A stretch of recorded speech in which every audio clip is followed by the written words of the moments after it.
സഭാപ്രസംഗകൻ 9-ാം അധ്യായം.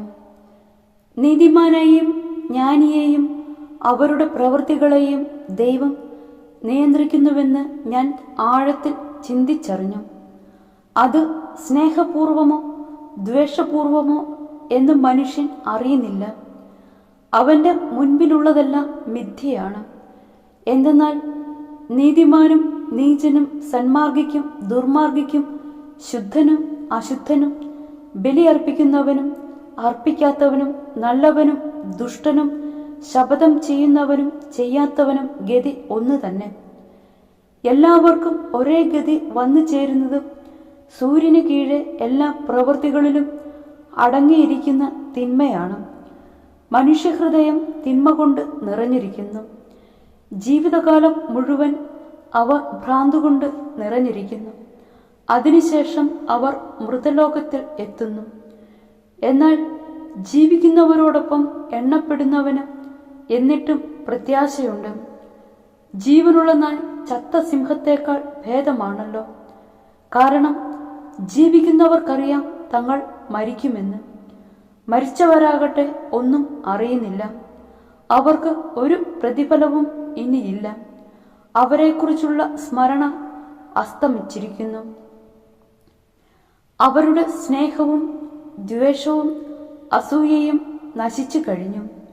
സൂര്യന് കീഴെ ഒന്നിലും അവർക്ക് ഇനിമേൽ ഓഹരിയില്ല.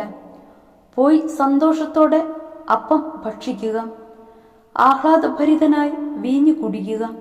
കാരണം നീ ചെയ്യുന്നത് ദൈവം അംഗീകരിച്ചു കഴിഞ്ഞതാണ്.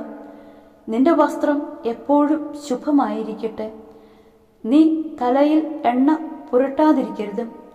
സൂര്യന് കീഴെ ദൈവം നിനക്ക് നൽകിയിരിക്കുന്ന വ്യർത്ഥമായ ജീവിതം നീ സ്നേഹിക്കുന്ന ഭാര്യയോടൊത്ത് ആസ്വദിക്കുക. കാരണം അത് നിന്റെ ജീവിതത്തിൻ്റെയും സൂര്യന് കീഴെ നീ ചെയ്യുന്ന പ്രയത്നത്തിൻ്റെയും ഓഹരിയാണ്. ചെയ്യാനുള്ളത് സർവശക്തിയോടും കൂടെ ചെയ്യുക. എന്തെന്നാൽ നീ ചെന്നു ചേരേണ്ട പാതാളത്തിൽ ജോലിക്കോ ചിന്തയ്ക്കോ വിജ്ഞാനത്തിനോ അറിവിനോ സ്ഥാനമില്ല.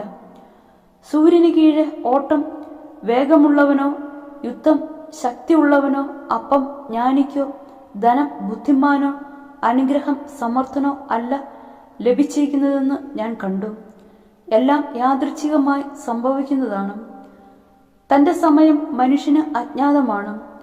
മത്സ്യം വലയിൽപ്പെടുന്നതുപോലെയും പക്ഷികൾ കെണിയിൽ കുടുങ്ങുന്നതുപോലെയും കഷ്ടകാലം വിചാരിക്കാത്ത നേരത്ത് മനുഷ്യമക്കളെ കൊടുക്കുന്നു. ജ്ഞാനിയും ഭോഷനും സൂര്യന് കീഴെ ജ്ഞാനത്തിന് ശ്രേഷ്ഠമായൊരു ദൃഷ്ടാന്തം ഞാൻ കണ്ടു. ഏതാനും ആളുകൾ മാത്രമുള്ള ഒരു ചെറിയ നഗരമുണ്ടായിരുന്നു.